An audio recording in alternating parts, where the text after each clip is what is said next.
Hello everyone. Today I will start from an important question. First question is, what was the genocidal war? Answer is, it was war started by Germany during the Second World War, which resulted in the mass murder of selected groups of innocent civilians of Europe. Second question, who started the genocidal war and against whom? Answer is, the genocidal war was started by Adolf Hitler against the Jewish, Gypsies, and Polish civilians.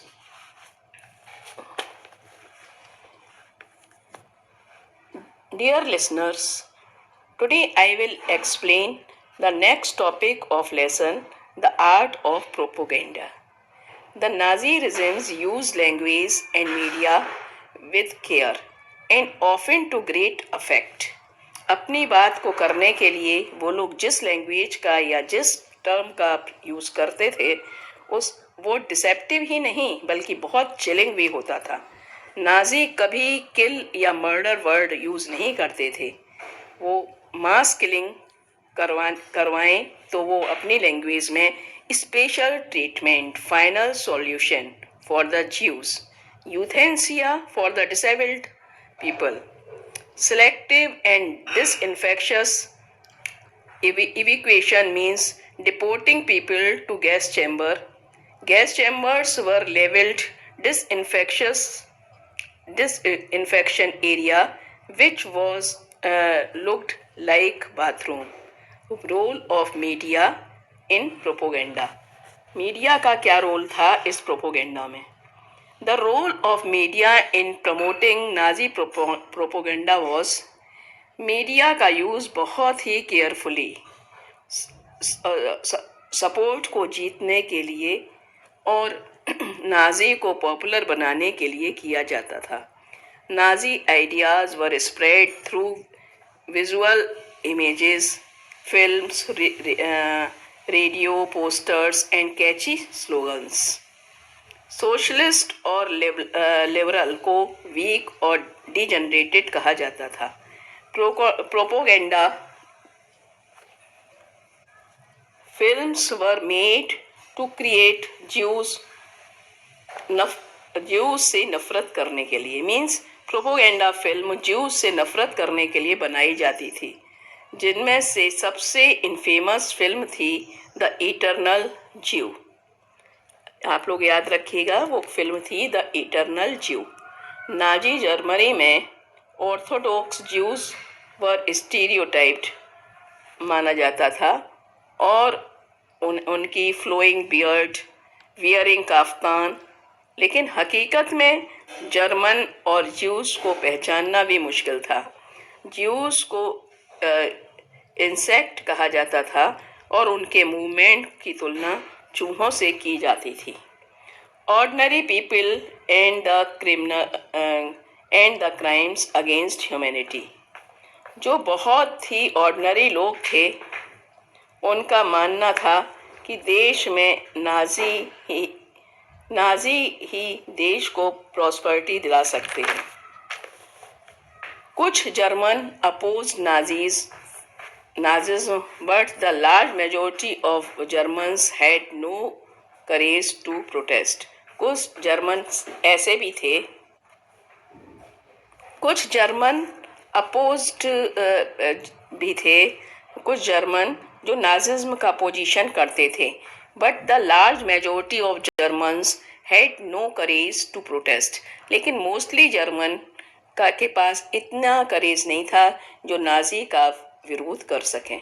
शेरलॉट Beradt ने अपनी book the third Reich of dreams में describe किया है कि Jews जो थे उन्होंने ये बिलीव करना स्टार्ट कर दिया था, जैसा कि उनके बारे में नाजी प्रोपोगंडा में कहा जाता था, तो वो अपने को वैसा ही मानने लगे थे. नाजी प्रोपोगंडा में ज्यूज को बहुत परेशान भी किया जाता था. Ordinary people and the crimes against humanity. Next section. Question is, how the common people react to Nazism.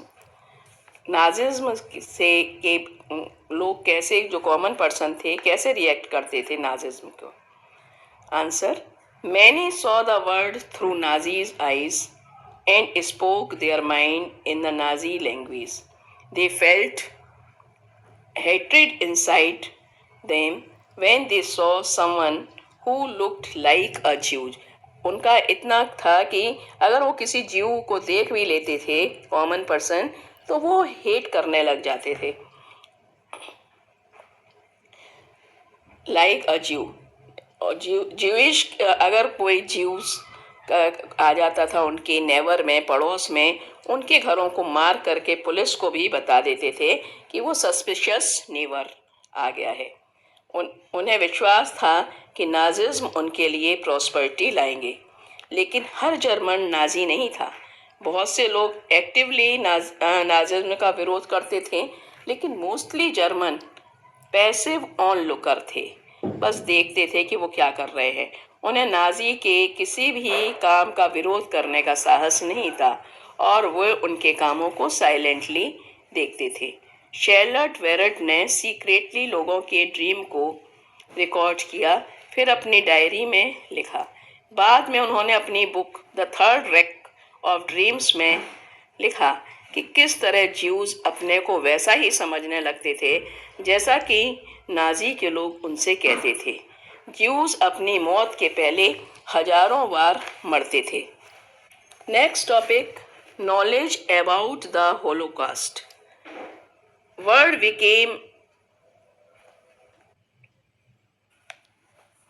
became aware about the Nazi atrocity, means cruel and violent act. Atrocity means cruel and violent act during the last year of the regime. The atrocities and suffering that Jews had experienced during the Nazi killing operations are called the Holocaust. People know about the Holocaust by the documents presented by the Jews in many ghettos. The document included diaries, notebook, created archives, the place where historical documents or records are stored. The Nazi leadership tried to destroy all these evidence when they started losing the war. Today, many of evidence of Holocaust are kept in various museums of the world. Holocaust क्या था कि जब second world war में Germany हारने लगी, तब उस समय जो लोग गैस चैम्बर में थे, जो कि यूथेंसिया में थे, उन लोगों ने क्या किया कि कुछ अपनी डायरी लिखी. कुछ लोगों ने दीवारों पर कुछ मतलब डायग्राम्स वगैरह बनाए और उन्होंने ये शो किया कि वो नाजी लोगों के, हिटलर के अंडर में जर्मनी में किस तरह से रह रहे हैं, उसको बताने की कोशिश की. तो जब जर्मनी हार गया सेकेंड वर्ल्ड वॉर में, तो बहुत सी डायरी म्यूज़ियम में, जो कि अब रखी हुई हैं वर्ल्ड की म्यूज़ियम में, तब लोगों को मालूम पड़ा कि हिटलर ने किस तरह से वहाँ के अपने ही सिटीजन्स को परेशान कर रखा था. तो ये होलोकॉस्ट कहलाया कि डायरी है, आर्चीव है और ये वॉल पर पेंटिंग है. और इनके थ्रू जब हकीकत मालूम पड़ी, जब दुनिया के देशों ने उसे जाना, और ये सारे रिकॉर्ड्स जो भी हैं वो अभी वर्ल्ड के म्यूज़ियम में रखे हुए हैं. At last, I want to tell you one thing most important. Hitler wrote a book named My Kampf. My Kampf. Mein Kampf. Not My Kampf, Mein Kampf. Hitler ने एक बुक भी लिखी है जिसका नाम है मेन कैम्फ. आशा करती हूँ कि आप लोगों के चैप्टर ये समझ में आया होगा। जो आप लोगों को डाउट हो वो आप विदाउट हेजिटेशन पूछ सकते हैं। Thank you.